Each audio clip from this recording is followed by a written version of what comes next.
Miujiza ya Musa. Maelfu ya miaka iliyopita, kando ya bonde la mto Nile barani Afrika, ustaarabu wenye nguvu ulioitwa Misri ulistawi kwa fahari inayong'aa. Mapiramidi marefu yalionekana kana kwamba yanachoma anga, mahekalu makubwa yalijengwa, na mfalme aliyejulikana kama Farao alitawala kwa mamlaka kamili kama Mungu. Lakini nyuma ya utukufu wa ustaarabu huu uliong'aa, giza kubwa ambalo wengi hawakuliona lilikuwa linaenea. Ndani ya giza hilo, hadithi ya maumivu ya watu mmoja ilianza kwa ukimya.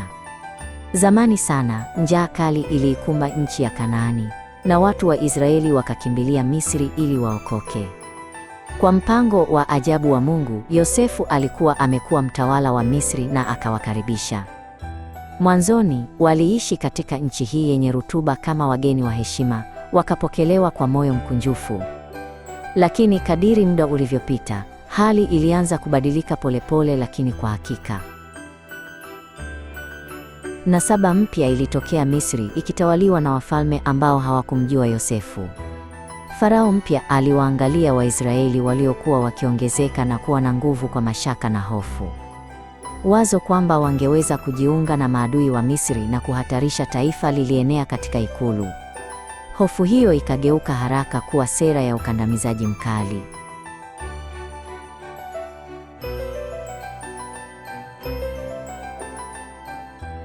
Waisraeli walilazimishwa ghafla kufanya kazi ngumu na kushushwa hadi hali ya huzuni ya utumwa. Chini ya jua kali, walichoma matofali mchana kutwa na kubeba mawe mazito kwa ajili ya miradi ya ujenzi ya Farao. Kwa jasho na damu yao, nguvu ya Misri ilizidi kuongezeka kila siku, huku uhuru wao ukizidi kufifia. Hata hivyo, ndani kabisa ya mioyo yao, cheche ndogo ya tumaini iliendelea kuwaka.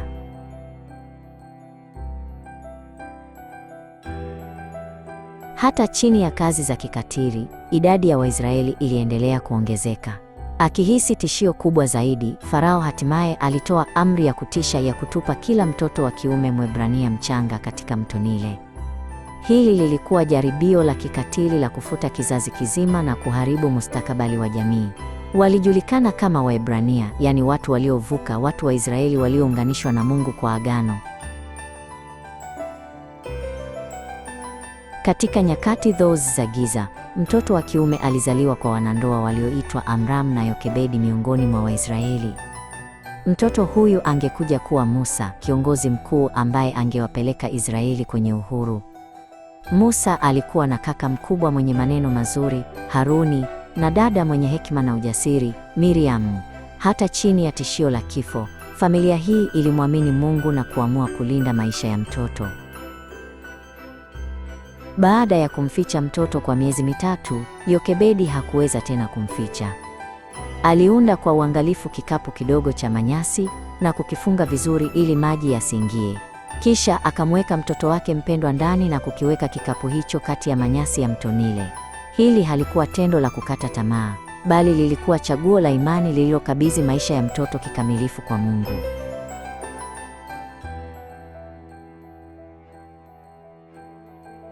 Kutoka mbali, Miriamu alitazama kimya kimya, akifuatilia hatima ya kikapu. Wakati huo huo, binti wa kifalme wa Misri alishuka mtoni pamoja na wahudumu wake kuoga na kupumzika. Kilio dhaifu cha mtoto kilichotoka kati ya manyasi kilimsimamisha binti huyo ghafla. Wakati ambao ungeweza kubadilisha hatima ya taifa zima, ulikuwa unakaribia kwa utulivu.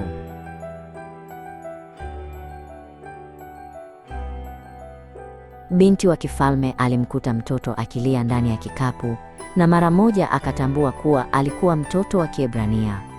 Hata hivyo, huruma ndiyo iliyoamka kwanza moyoni mwake. Wakati huo, Miriamu alijitokeza kwa ujasiri na kujitolea kutafuta muuguzi Mwebrania. Kwa kushangaza, muuguzi huyo alikuwa mama mzazi wa mtoto Yokebedi.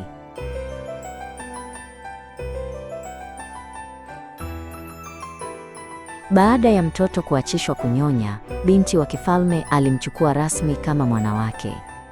Alimpa jina Musa, maana yake aliyevutwa kutoka majini. Musa alikuwa salama kama mwana wa kifalme katika jumba la kifalme la Misri. Hata hivyo, maisha yake tayari yalikuwa yanaendelea ndani ya mpango maalum wa Mungu.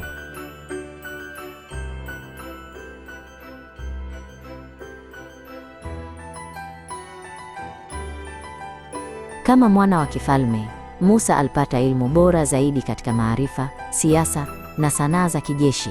Wakati huo huo, kupitia kwa mama aliyemnyonyesha, alijifunza kuhusu Mungu wa Waebrania.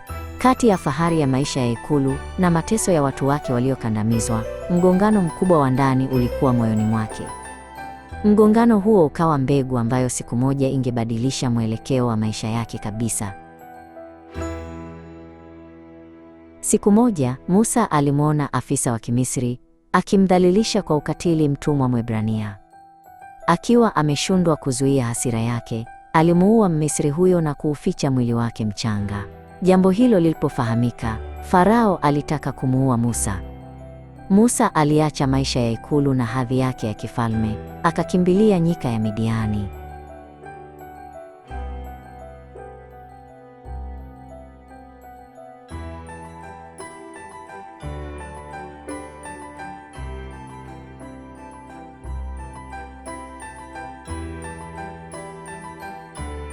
Katika nyika ya Midiani, Musa alimwoa Sipora, binti wa kuhani Yethro, na akaishi kama mchungaji. Mbali na fahari ya ikulu, maisha yake yakawa ya utulivu lakini yenye mahitaji makubwa.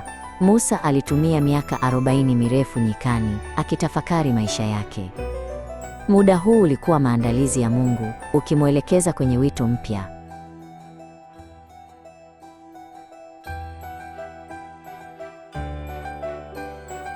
Siku moja, alipokuwa akiongoza kundi lake, Musa alifika Horebu, mlima wa Mungu. Kichaka kilikuwa kinawaka moto mkali, lakini hakikuteketea.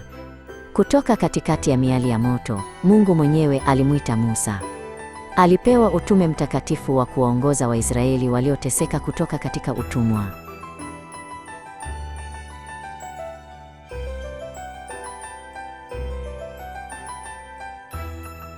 Musa alimwambia Mungu kwa uaminifu kwamba hakuwa mnenaji mzuri na alijiona hana uwezo.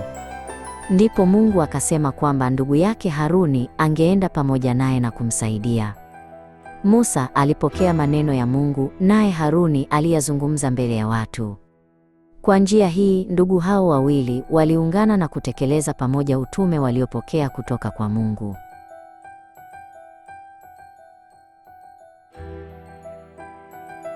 Kwa kufuata amri ya Mungu, Musa na Haruni walirudi Misri baada ya miaka 40. Walisimama kwa ujasiri mbele ya Farao na kutangaza wazi, waachilie watu wangu waende. Lakini Farao alikataa kwa ukaidi. Mateso ya Waisraeli yakazidi kuongezeka.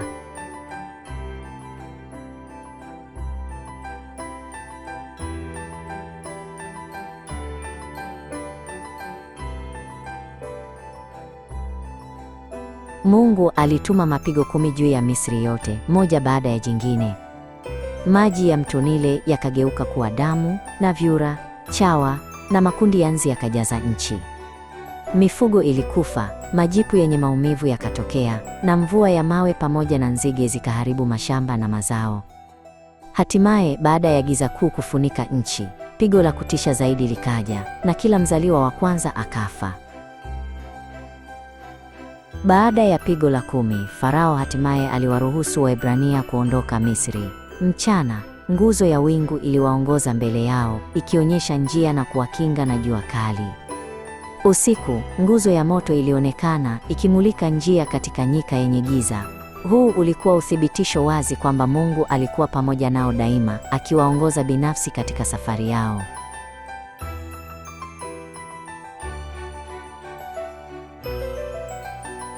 Kadiri muda ulivyopita, Farao alijuta sana kuwaacha Waebrania waende. Yeye mwenyewe aliongoza jeshi kubwa la Misri, likiwa na magari 600 ya vita yaliyochaguliwa, kuwafuatilia.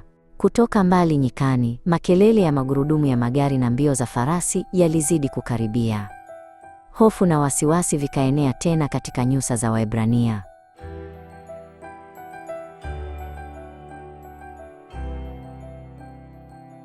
Mbele yao kulikuwa na bahari ya Shamu isiyo na mwisho, na nyuma yao jeshi la Misri lilikuwa limeziba njia kabisa.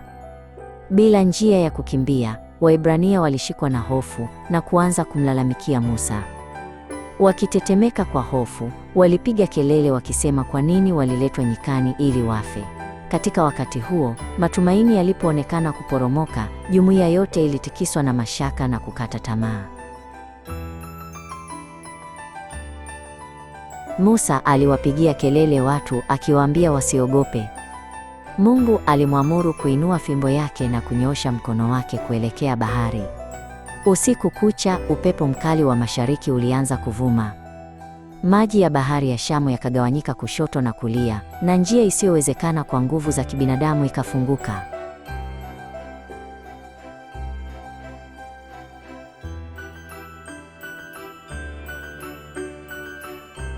Maji yalisimama pande zote mbili kama kuta imara, na katikati ya bahari kukatokea njia ya nchi kavu. Waebrania wakasonga mbele hatua kwa hatua, wakiwapeleka wazee, watoto na hata mifugo yao. Hofu na mshangao vilichanganyika, lakini hatua zao hazikusimama. Safari hii ya imani iliendelea usiku mzima kuelekea ufuo wa pili.